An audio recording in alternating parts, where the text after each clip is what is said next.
What would you do if survival wasn't optional? If you were ordered to remain alive for 3 weeks in snow, without tents, without firewood, without dry clothes, and without the promise of relief? What history rarely shows is that exposure killed almost as reliably as bullets. Frostbite, pneumonia, trench foot, and hypothermia thinned ranks faster than enemy fire in many campaigns.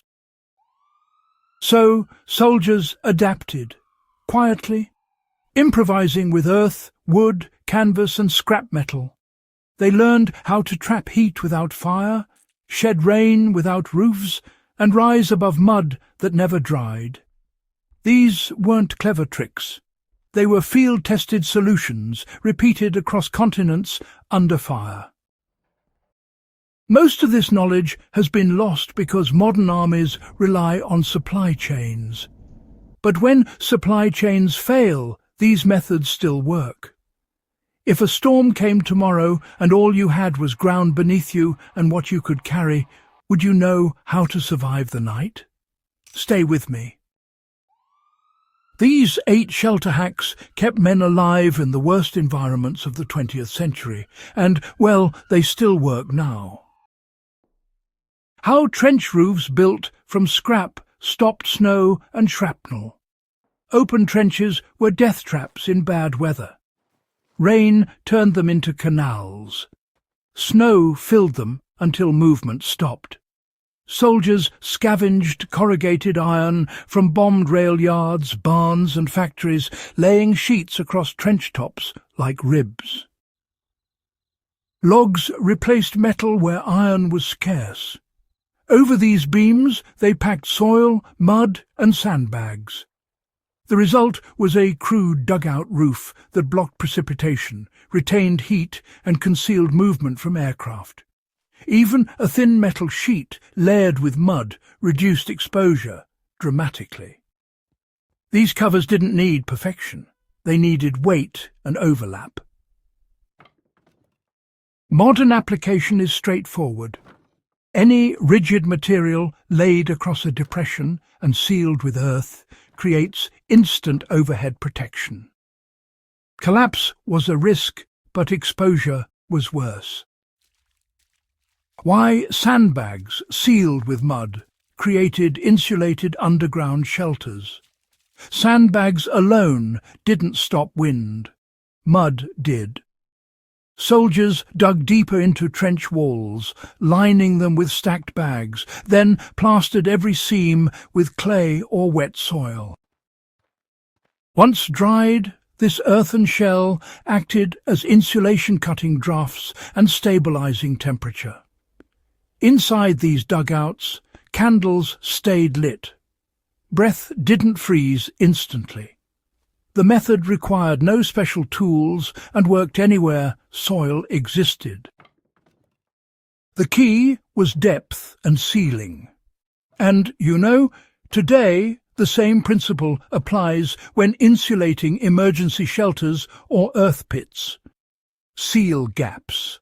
Mass retains heat. How ponchos and shelter halves became instant rainproof roofs. On the move, soldiers had no time for digging. Ponchos and shelter halves became roofs within minutes. 2 halves, buttoned together, supported by rifles or branches, formed lean-tos that shed rain efficiently. They blocked water, not cold, so soldiers layered vegetation beneath them for insulation. The lesson is, speed and mobility. A single waterproof sheet, angled correctly, can preserve dryness long enough to prevent hypothermia. Even now, this remains one of the fastest emergency shelter methods available. Why snow itself became insulation in winter combat? Snow caves and foxholes worked because packed snow traps air. Soldiers dug into drifts or piled snow into mounds, hollowing them carefully. Inside, temperatures rose significantly compared to open air. Ventilation was absolutely critical. Too little airflow killed, too much froze. When done correctly, snow shelters saved countless lives during the Battle of the Bulge. This method still applies in cold climates, even today. Snow is not an enemy when shaped correctly.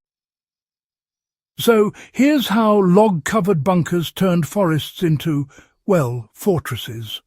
Where trees existed, soldiers would dig down and then build up.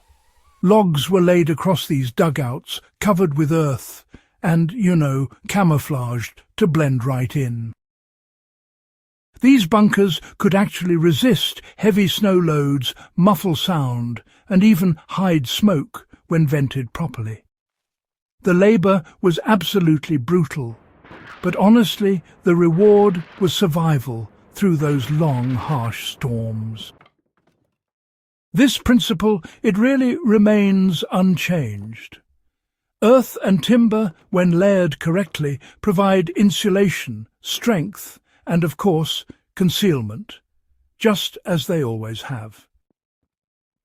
Why rubble walls became windbreaks in ruined cities? In shattered towns, wood was scarce, but stone was everywhere. Soldiers stacked rubble into low walls that blocked wind and redirected rain. Even waist-high barriers made fires possible and reduced heat loss. Broken doors became roofs. Collapsed corners became shelters. The lesson is simple. Wind kills faster than cold.